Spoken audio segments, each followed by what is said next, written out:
of death, I will fear no evil, for you art with me. Thy rod and thy staff, they comfort me. Thou preparest a table before me in the presence of my enemies. You anoint my head with oil, my cup runneth over. And surely goodness and mercy shall follow me all the days of my life. And I will dwell in the house of the Lord forever and ever. Amen. Assalamu alaikum. It's Friday. Welcome to Johnnie's Bite. Juma Mubarak to all our Muslim brothers and sisters. And today, it's going to be a very special revival at St. Joseph the Work Anglican Church. You got to be there and be part of our active society because, as I mentioned to you earlier, this year is one of the special years when both the Muslims and Christians within the Orthodox sect are fasting together. There's Lent, and then there's also the holy month of Ramadan. And so we pray that all things will go well, so that whatever supplications and applications we have of the Lord will be delivered for us. Let me say thank you very much to all our affiliates across Ghana, across West Africa, across the rest of the world, who spend time to listen to us, to watch us, who spend time to syndicate our content, who spend time to share our content, who spend time to also connect and tell others about us, to spend time to make sure that the content that we share here is distributed and sprinkled across the globe. Thank you so much indeed. For all the radio stations in inland, is quite a tall list. WFM, quite a tall list. Lolonyo, very tall list. Thank you so much. We appreciate you and we love you for distributing our content to the rest of the wonderful world. I also want to say thank you to Sonar Fashions in Tamale for my lovely outfit. 0246 590 162. That's 0246 590 162. Please write these numbers down after Johnnie's Bite to get a chance to call into the show. And I want you to call into the show today because I haven't heard from you before.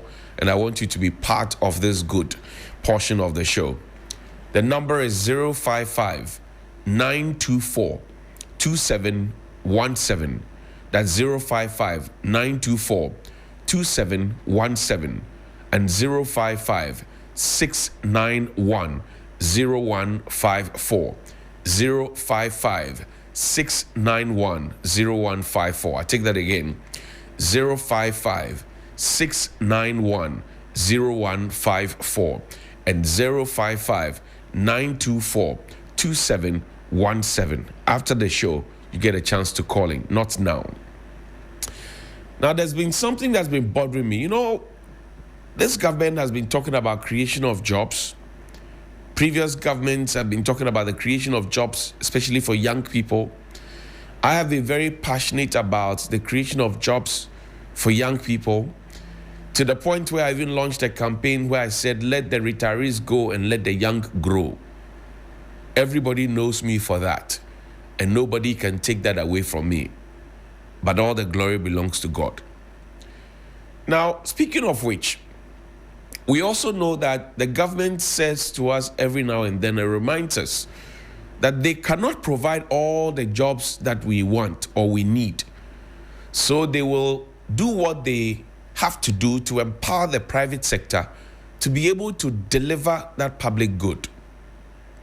And then in addition to that, you also have well-formulated laws like the GIPC law, etc., free zones law, many others that say that, look, those who have the financial muscle outside, right, who want to come and do foreign direct investment here, FDI, as they call it, are also welcome to come and do business here because Ghana is a very good climate.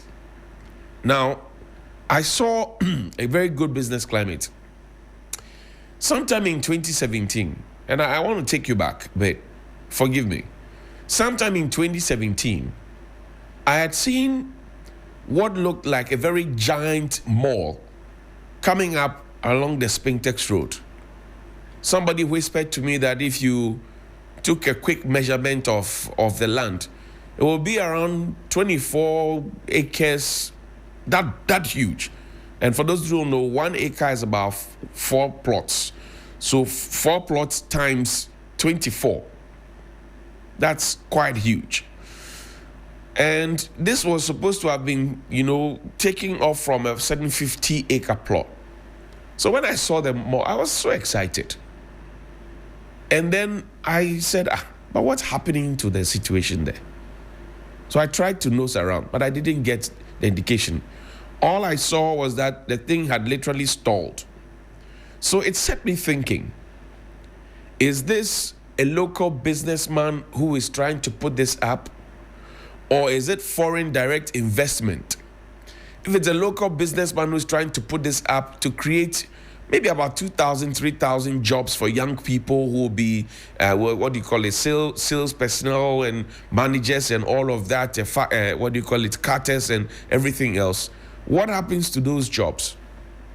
And how does that local person feel that I live in a country where I'm told that the private sector is the engine of growth, and yet if I have money, that is if it's a local person, and I want to invest it, I find impediments in my way?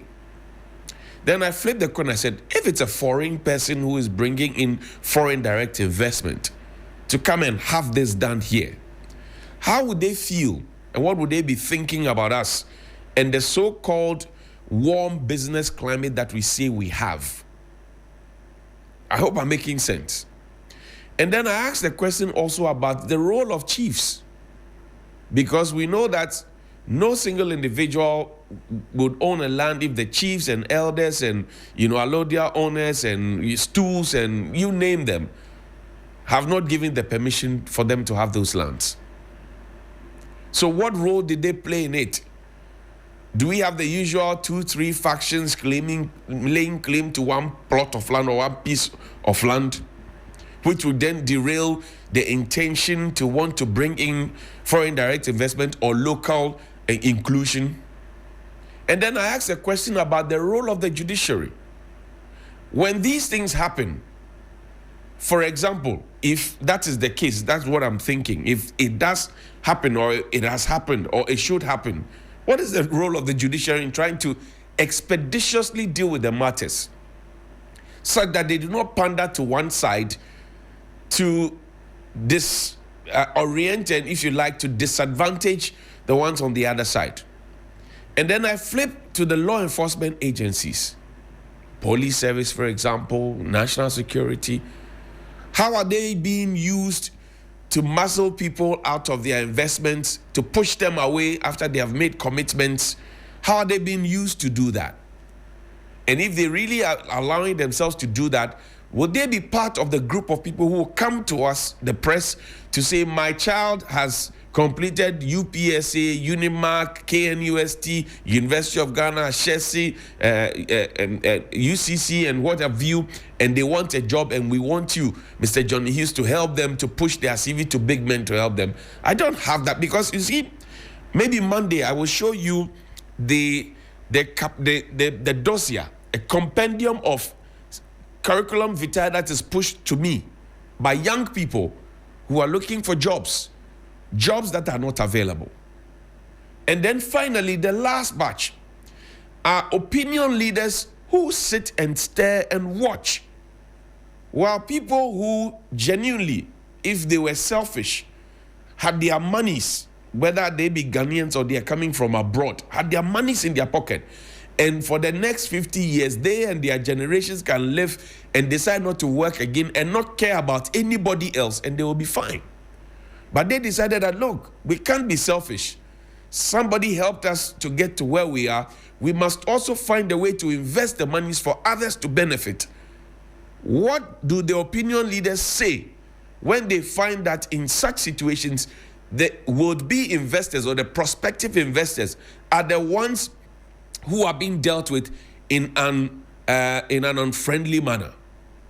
I'm just saying this so that our Minister for Trade and Agribusiness, our Minister for the Interior, our Minister for Attorney General and Minister for Justice, even the presidency gets to look at some of these things critically. And I'm saying that I saw something huge coming up on the Spintex Road. I was very proud of it, because I'd seen the likes of the Paris Mall, I've seen many others on that stretch. So I said, wow, it will create, and it will even open up. So it would take off the traffic from the central business district and push some there so that we can evenly distribute things. Yesterday, I just drove past there and I saw that the thing had stolen. I was like, what's happening? It's just food for thought. So that the next businessman, the next rich man, the next rich woman will not be discouraged from trying to help the state in trying to get jobs for young people. Because the truth of the matter is that there's a backlog of young people who are not employed. There's a backlog of young people who are just desperate and looking for something to do. There's a backlog of young people who, when they go to cut bread, a slice of bread on their parents' dining table, their parents think they are making noise with the bread knife.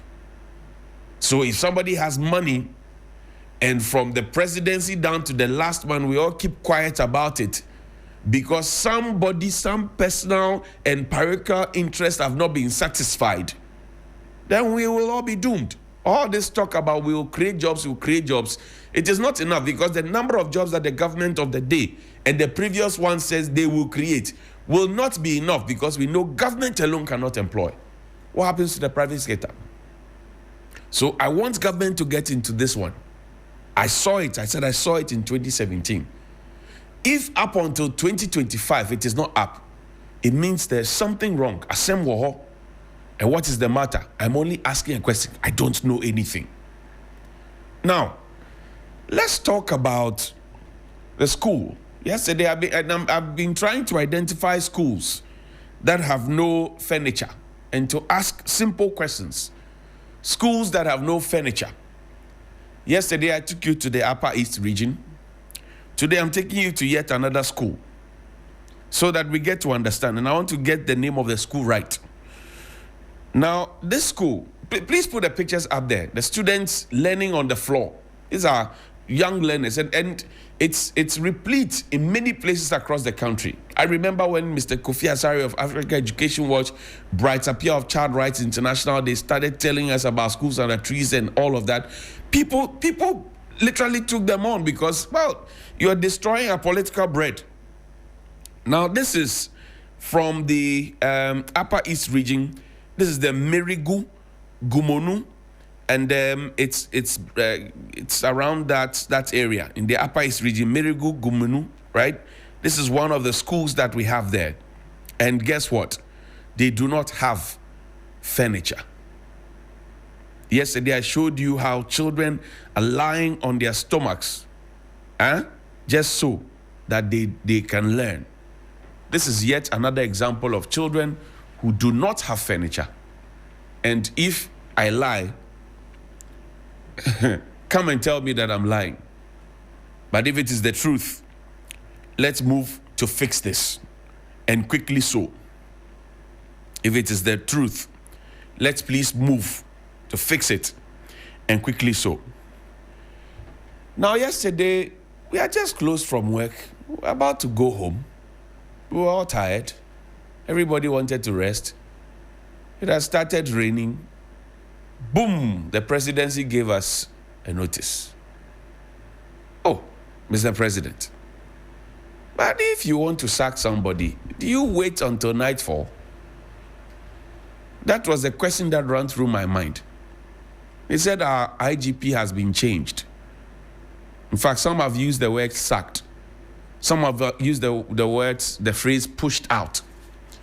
Some have used the word, now I don't want to use it. So this is the notice that came from the presidency. Thursday, March 13, 2025. President Mahama appoints COP Yohonu as Inspector General of Police. President John Dramani Mahama has, in accordance with Articles 91 and 202 of the 1992 Constitution and in a consultation with the Council of State, appointed Commissioner of Police Christian Tete Yohonu as the Inspector General of Police. And for those who don't know, the erstwhile administration had said that Christian Tete Yohonu was the Deputy IGP in charge of operations. Subsequently, I think the government was sued. Then the Attorney General went to court to say that, oh, there's nothing like Director of Operations here, Director General of Operations here. So for those who don't know, I just refreshed your memory. He replaces IGP Dr. Dampare Kufu. COP Yohonu brings 40 years of experience to the position of IGP and is expected to oversee the modernization of the police service. Literally, that's what the letter says, of the Ghana Police and transformation of the Ghana Police Service, signed by Felix Kwacho Fosu, spokesperson to the President, Minister for Government Communications. Now, I looked at the letter, I said, oh, but the presidency could have said a simple thank you to IGP Dampare in the letter, but I didn't see that. As is the practice, when you finish your work, they say, oh, we wish you well in your future endeavors, say thank you for your service. But I didn't see that in this letter. So that is COP Christian Tete Yohonu, is a crime fighting lord, as the police people themselves call him. And he replaces IGP Dampare. And IGP Dampare, for those of you who know, not so long ago, he was his mother-in-law's funeral, dancing nice, bobo, agbaja, and the rest, and that was it.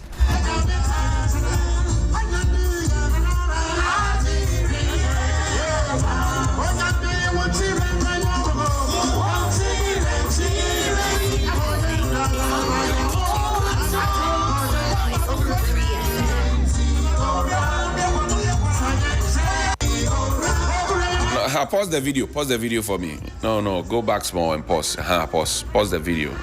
I want to see the three men in the frame. No, I want to see the three men in the frame. So you see, IGP Dampare is there. Some have argued that it's not yet his time to retire. That argument is okay to make. But it's the president that appoints and disappoints. And there's precedents. Mrs. Mills Robertson. There's also General Blay. There's some precedents in the previous administrations. Is it good? Is it not good? I don't know. But you see, the two gentlemen standing by the IGP, the one in spectacles is the Director General of Prisons. You and I know that he has gone past the age of 60, correct? And then the one next to him is the Comptroller General of the Immigration. You and I know that he's gone past the age of 60. Contract extension, but it's still there. Now with IGP Dampare gone, would that signal a complete overhaul of the heads of our security agencies? In fact, if you go to the Ghana National Fire Service, Chief Fire Officer Kuno is also gone past the age of retirement, contract after contract. So come back to me. Now, the question is, what did IGP Dampare do? What exactly did he do? People have been asking the questions. Or people are asking and saying that, oh, is it just yet time for him to go? Mind you, in the previous administration, and we'll go to the IGP Kokonsa tape. In the previous administration, elements of the previous government, after the Asin North by-election, were so livid that they asked that IGP Dampare should go. I stood here on this platform and asked, what exactly was his crime? I asked that question here. And today, again, I'm asking that same question. What exactly is his crime? I said, in the previous administration, elements of the previous government had asked questions and said that IGP Dampare should go. I stood here and asked questions and said, what had he done? I asked those questions. Do you remember? I asked those questions. Now, this is an IGP who is literally a celebrity IGP. He's buying Kofi Brookman, he's meeting school children, he's visiting crime scenes, he's going to places where policemen had been murdered, because we couldn't provide them bulletproof vests. He's directing traffic in shorts, he's communicating for the police. This is literally a visible celebrity IGP. Did the people like him? More importantly, did the police people like him? I don't know. I just came to ask questions. Did the public like him for pulling a Jerry Rawlings stunt by directing traffic? Or, more importantly, the people who wear uniforms, who call themselves policemen or who we call policemen, did they like him? I'm not talking about the ranks alone. I'm talking about the officer corps and the very top. Did they like him? Did they not like him? What did they think about him? It's a conversation that should be had. Then some people also say, they are Dampari boys in the system. They call them Dampari boys. They do whatever they want to do. In fact, some of the people who spoke about the incident that happened to the fire service PRO, Alex Kenate, say that the boys who did that, and we are yet to independently verify that, but some police people are saying that the boys who did that are Dampari boys. And I've always said that, look, it is when you leave the scene of power that you get people saying all manner of things. So all these opinions were there, and people bottled them up. Yesterday, when I tried to find out for some police people, they also told me that, but go to the police headquarters. Go and see how IGP Dampare has paved the place. Go and see how he has nicely painted the place. Go and see how he has transformed the entrance to the police, headquarters. Go and see how many motorbikes have been procured. Go and see how there are policemen at every junction and every intersection, every traffic light, and trying to make sure that things are working well.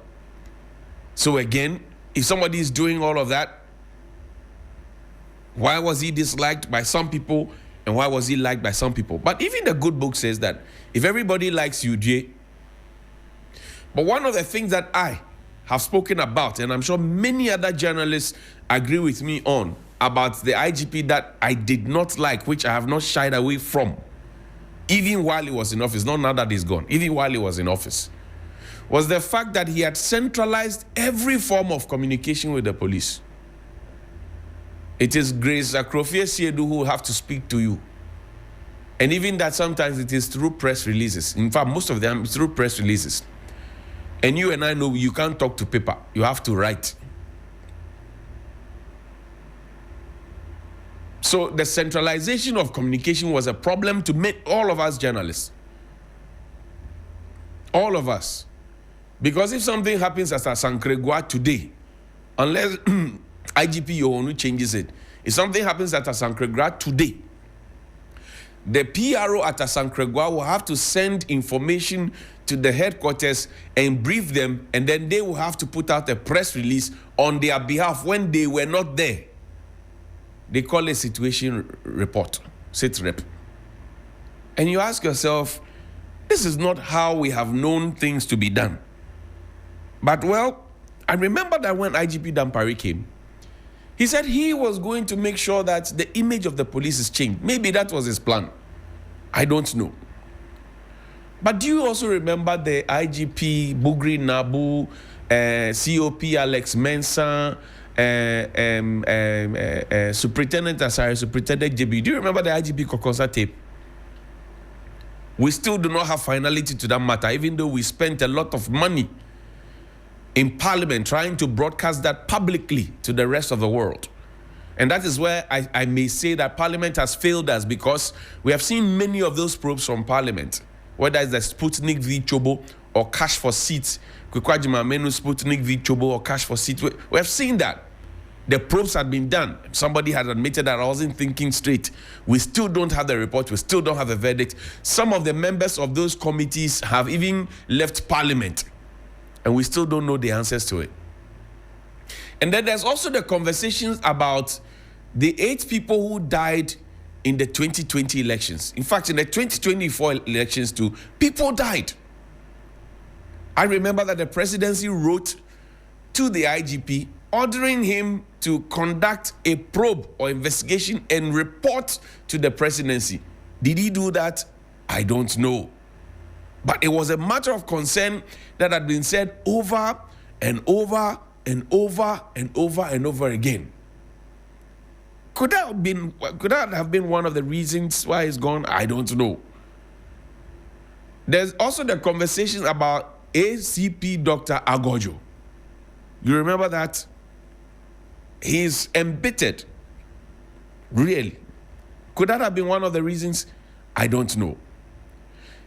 This lawsuit by Imani and Professor Kwesi Enim, could that have been part of the reason for which the presidency or the executive decided that it's time for IGP Dampare to go?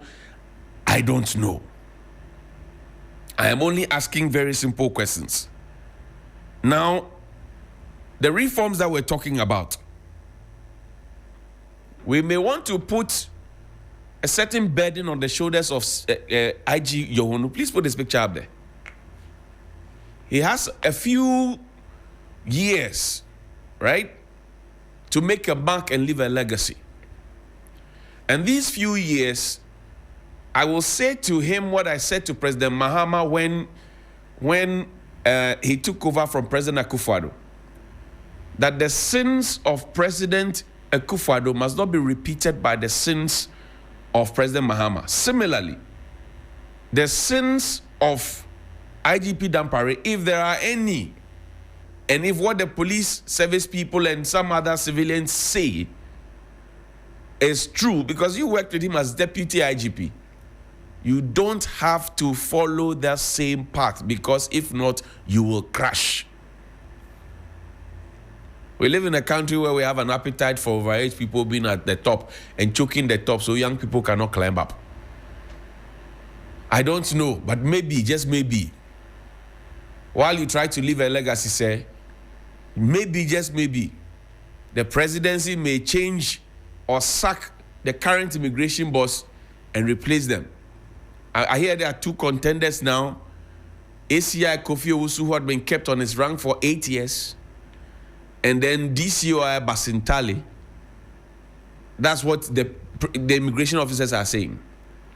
Maybe, just maybe, the presidency may change the Director General of Prisons and ask him to go today. Maybe, just maybe, the National Chief Fire Officer will also be asked to go. But then it raises a question. And yesterday I was chatting with a senior man as to the quality of security that we have in the country. It raises the question. And I've said here that given the way we hurriedly recruit people and even train them half-heartedly, you may walk into a police station and not be too sure if you are talking to a party police, a proper police, or a protocol police. You are not too sure. And I've told you my own experience at the Kanishi police station. You may not be too sure that even the man that you are leading to your house, or you are leading to a certain crime scene, or you are telling or you are informing about a situation that is happening somewhere which you consider to be a crime, you're not too sure if you are speaking to a proper police, a proper protocol police, or a political police. And it cuts across, even into the military. You will sometimes see somebody in a uniform and you look at yourself when you were their age and you think, how did this person get in? You will find people who are less than 4 feet wearing uniform. And then you find somebody who is almost 6 feet, disqualified. The person is not sick. The person is healthy. The person is well qualified in terms of academic credentials, and yet the person is told that you can't get in because somebody from the top has brought a list that must be fulfilled. If we do that to ourselves, we're actually hurting ourselves. And that is where you empower citizens, even though I disagree with what some citizens do. That's where some citizens are emboldened to even try to take away the weapons or the rifles or sidearms of people. Was there anything like Dampare boys at the Ghana Police Service? Was there anything like that, like Dampare boys at the Ghana Police Service? And if there was anything like that, what did we or the police management board or the police council do about it? Public perception, if you allow it to stick forever, it becomes the reality. It becomes the reality. So the two gentlemen handing over the baton nicely. But is IGP Dampare happy? Is that the end of the road for him? Will he be reassigned somewhere? Is he going to be a security attaché in one of our embassies? Or is that the end of the road for him? Is he himself happy? I'm sure that yesterday he had told somebody that, oh, China Bra office, Nyankasa, come to the office tomorrow and I have an appointment at 10. He may have booked an appointment with somebody. But this morning it won't be, because they say the appointment of COP Yohono to be IGP takes immediate effect. Oh no, but the letter sacking you, we saw the letter for the first time in the evening after 7. And I'm just saying that if we saw it in the evening after 7, he may have received a copy earlier. I don't know, but I'm saying, but in the afternoon, he may have to, we remember Yakwakwa at the airport, right? Do you remember Yakwakwa at the airport? He was on a tour with the minister, showing the minister the airports, the ins and outs of the airports. When his sack letter was handed over, the journalist told him that, boss, you have been sacked too. Soon thereafter, they brought his letter to him. Things have happened in this country before. The man was conducting, a tour with familiarization with the minister, Kwekwe Siama. He was showing, this one, when you turn left, you see this. When you turn right, you see this.